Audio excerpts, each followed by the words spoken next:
En este trabajo nos enfocaremos en dos cuestiones. La primera es ¿cuál es el vínculo entre los sexenios de 1940 a 1960?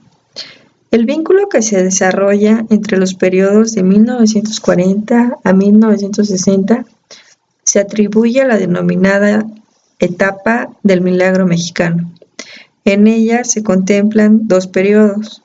El primero es ejercido en un crecimiento hacia afuera que se suscita debido al estímulo que la Segunda Guerra Mundial le dio al crecimiento de la economía mexicana fundado en el sector primario.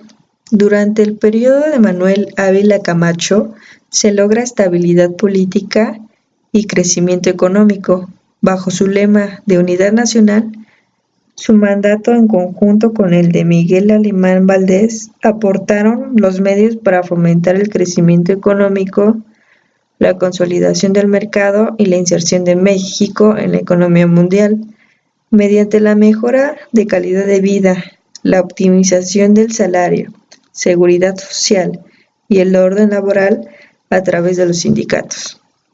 Las industrias que obtuvieron más beneficios se concentran en la eléctrica, el petróleo, manufacturera y de construcción.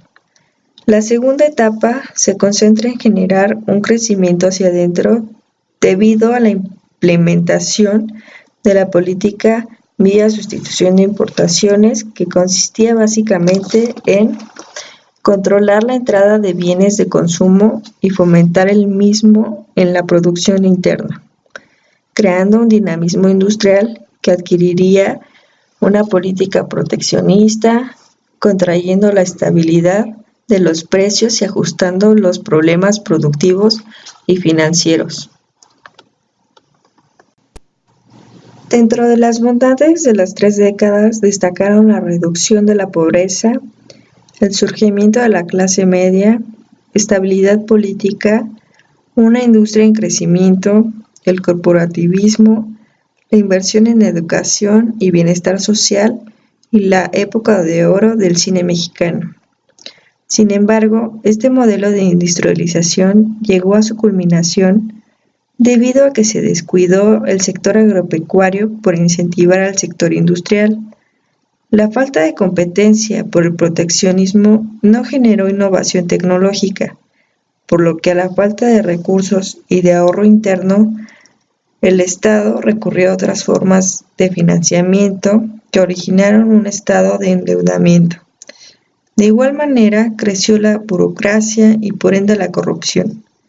Para la década de 1970, la crisis económica empeoró y surgieron los movimientos guerrilleros a causa de la pobreza que acabaría con el desarrollo estabilizador.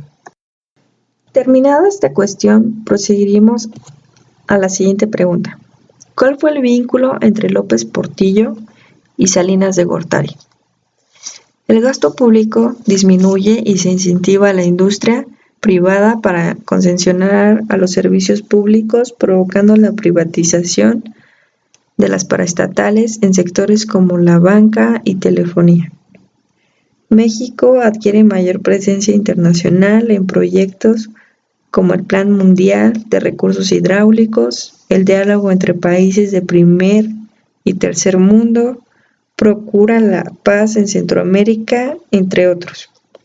Sin embargo, surgen las crisis de 1976 y 1982, en las que la deuda se triplica y consecuentemente surgen las especulaciones que generaron la salida de capitales, aunado con la ineficacia de mantener el tipo de cambio. Como respuesta ante ello se alza la producción petrolera y México se coloca como primer exportador de crudo. Además, ante el préstamo adquirido por el Fondo Monetario Internacional, las políticas económicas se empiezan a acoplar ante las sugerencias de tal organismo. Se emprendieron diversos planes sociales para contrarrestar el efecto de la crisis a la población, pero el comercio informal se incrementó, al igual que la delincuencia y la migración hacia Estados Unidos.